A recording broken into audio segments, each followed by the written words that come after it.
Hi, Dr. Shalom Kuten here with another PACTwise video clip. In this video clip, I'm going to walk you through how to use a couple of important components in the database. The first piece is the risk safety assessment, which really should be used on all clients as they come into a program. There's a complementary piece, and that is the safe visit plan, and I'm going to show you how the safe visit plan can be used to enhance safety of clinicians in working in the field. You and I know that PAC clinicians oftentimes are working with individuals who have histories of problems, complex problems, and oftentimes violence. And also, many of our clients, if not most, live in neighborhoods where they face environmental problems, and we face problems in that we go and serve them in those neighborhoods. So the risk safety assessment and the complementary piece, which is the safe visit plan, is what we're going to walk through right now. Our program just took in a new client, and I'm the psychiatrist on the team, and I am assigned to do the risk safety assessment on Lotta Moxie. Okay, so Lotta, I'm calling up Lotta on the client form here. So here you can see Lotta Moxie, and I'm going to go over to legal, and here's the submenu. I'm going to go down to risk/safety assessment. And what I want to do is I want to do a new risk assessment. So I'm going to click on Add New.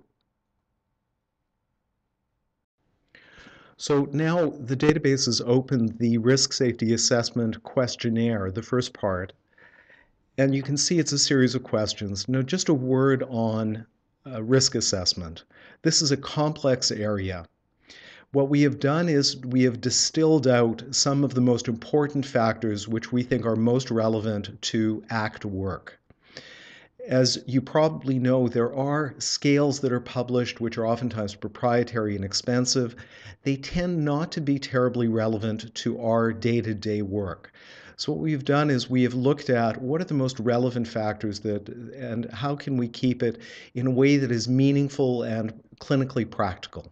Let's go through some of these on Lotta.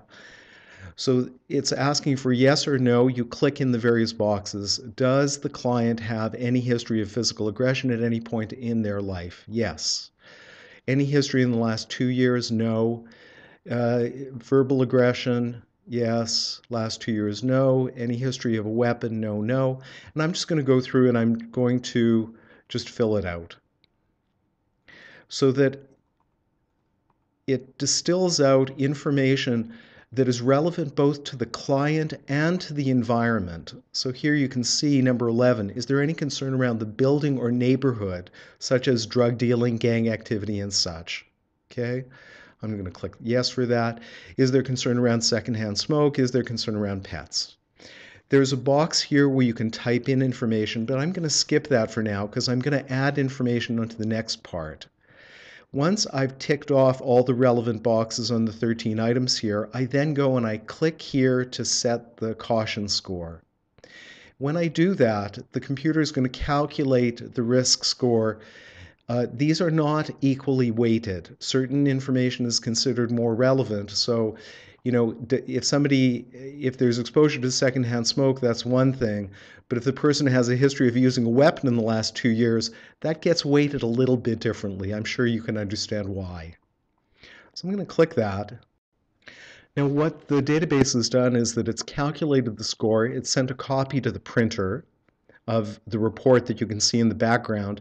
And it's also giving me a window that's saying the risk safety report has been sent to the printer. A safe visit plan should now be completed.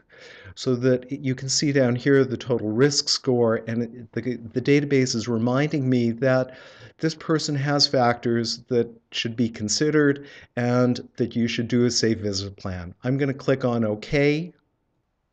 So now what the database does is that it opens the safe visit plan.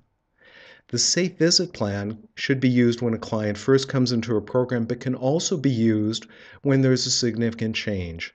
if an individual moves into a neighborhood where everyone on the team needs to know something, or if there's a change in their mental status, if there's an episode of violence or some kind of deterioration.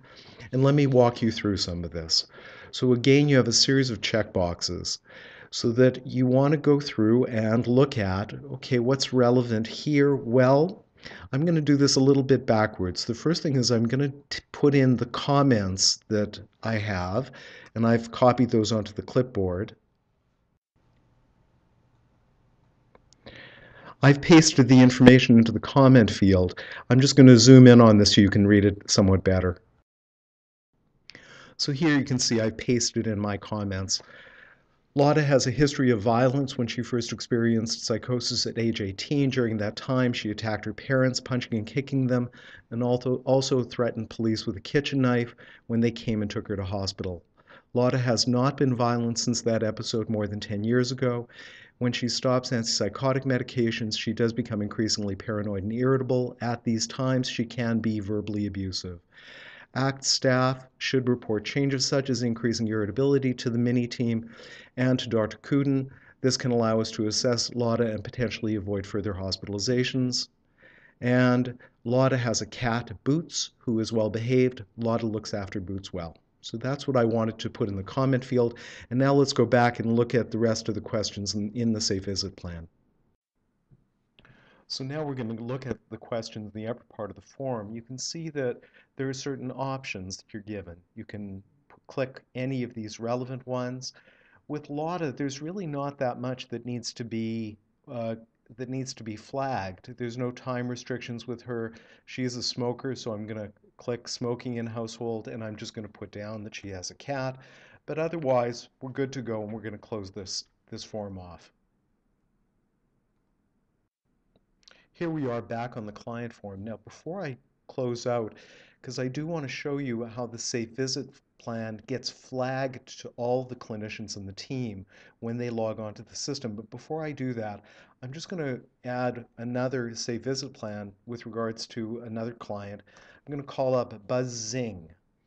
Now, Buzz just recently moved from one apartment into another, and I want to warn people about some concerns that we have. He doesn't need a risk safety assessment, but I'm going to go to the submenu and I just want to add a new safe visit plan. So I'm going to go here, click add new. So here we are back at the safe visit plan. I'm going to paste in my comments as I did with the previous client as well, just so you have a little bit of background information. So here's what I want people to know. Buzz recently moved into a new apartment block that is not well known to our team. There are concerns that there is drug dealing going on in the building, particularly in the evenings. Buzz knows to be cautious with his neighbors. Until we know the block better, team members are to attend Buzz's apartment in pairs and only during daylight hours. This plan may be modified once we have more information about his new housing. So now I'm going to go up to the top part of the form, and here is where we want to bring this to people's attention. So we want to click joint visit, and we want people to go with other PACT or ACT staff. So we want people to go in pairs. We also want to put a time restriction because we want people to go only, say, between 0800 and 1800, between 8 a.m. and 6 p.m. Smoking, and those are the relevant ones that we want to tick off. So I've done another safe visit plan, this one on Buzz Zing. Now I'm going to close off and I'm going to log off the database and log back on. So here I am back on the logon screen. I'm just going to put in my username, and as usual, I'm not going to tell you my password. The first thing that the database opens to is the dashboard. For those of you who know the PACTwise system, this means that there are no alerted progress notes waiting to be read. And the dashboard has a whole bunch of information. It shows you clients who haven't had a progress note for more than 7 days. It shows you clients who are in hospital. It shows you individuals who have depot medications and a variety of other information. What I want to focus on is up here in the upper right corner, safe visit plans. And you can see that it lists that there's a safe visit plan that there's a safe visit plan waiting on Buzz Zing and on Lotta Moxie. We just entered those just a couple of minutes ago. Now, everybody on the team is going to have these brought to their attention. And what they will do is when they get to the dashboard, they will click to read and acknowledge. What the database does when I click that button is it opens the Safe Visit Plan, and here you can see the factors that we just ticked off, warning people that we want them to go in pairs, and in my view, just as importantly, the text, which is really, to me, most important, giving people the clinical information they need. So this is what will be brought to people's attention when they first log on to the database. I'm going to close this now, and the system takes me back to the dashboard, and there's still the one on Lotta Moxie, so I'm going to now click on that one.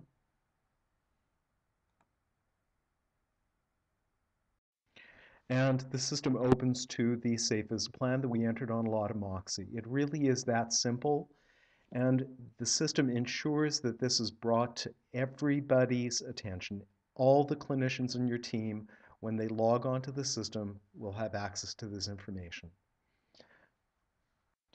I'm just going to close out of this form, and now we're back to the client form.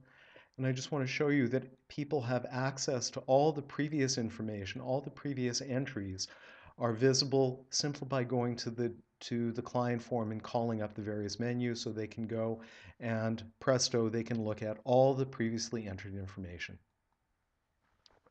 One thing before I leave you is that I want to point out that the PACTwise database system allows your team to communicate critical information and to keep track of the mountain of information that teams deal with every day. It is not a substitute for good clinical skills. Beyond the PACTwise database, PACTwise Team Solutions offers training and consultation services to help teams to get the clinical skills that they need. And if you would like information about training seminars that we can provide on risk assessment, please feel free to contact me. Before we finish, I just wanted to show you our website, which is www.pactwise.com. It's going to be changing in the coming months, so stay tuned and come back and see us. On the contact page, you'll find my email. My email is there. It's scudin@pactwise.com, and you'll also find my partners, Kevin Marone and Roman Baranowski, their contact information there as well. One last thing is I wanted to invite you to visit our Facebook page.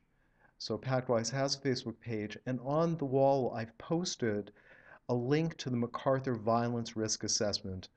The MacArthur study was a very interesting community study of violence in people with histories of psychosis. It's worth looking at, especially for team leaders, but I would say that there are elements of it that are quite relevant for all ACT clinicians. This is Shalom Kudin, thanking you for your attention and signing off.